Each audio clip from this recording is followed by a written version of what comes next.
Deputy Clare Daly.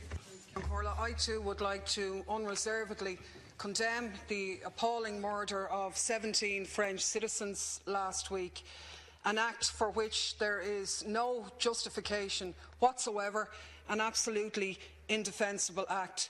But as other deputies have said, it was sadly not the only act of indefensible violence that took place last week, namely the slaughter in the most vicious circumstances of 2,000 African citizens by Boko Haram. It's sadly not the only act of indefensible violence carried out against journalists or artists, not least the 12 journalists murdered by the Israeli Defence Forces in Gaza last year.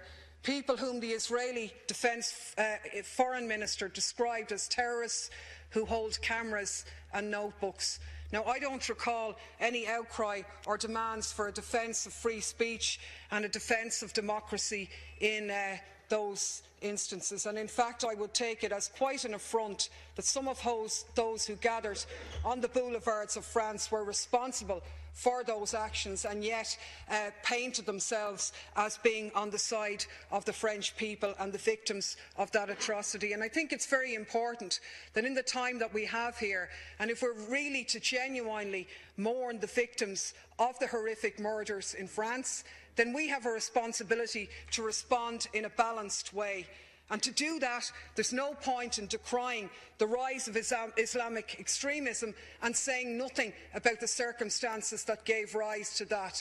There's no point in saying nothing about the fact that the US invasion of Afghanistan was one of the key motivators of where these groups originated from in the first place. And I think I'd like to quote from a US Air Force major who, to me, portrayed the issue a lot better than I could. And he said, "When I was in Iraq, we routinely handled foreign fighters who we would capture. In their eyes, they see us as not living up to the ideals that we have subscribed to. You know, we say that we represent freedom, liberty and justice. But when we torture people, we're not living up to those ideals. And it's a huge incentive for them to join Al-Qaeda." You also have to kind of put this in the context of Arab culture and Muslim culture and how important shame, the role of shame is in that culture.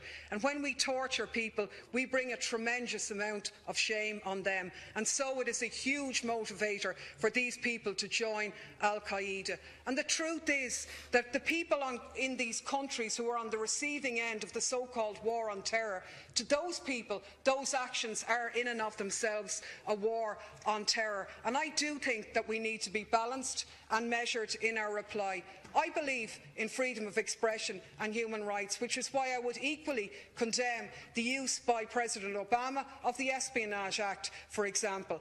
And I think we have to be very careful in not responding in a knee-jerk reaction with greater state powers to control liberty. And I would, make the point that these perpetrators of this crime were known to the surveillance forces, so surveillance in and of itself is no solution. In actual fact, what will make the world a better and safer place is non-intervention.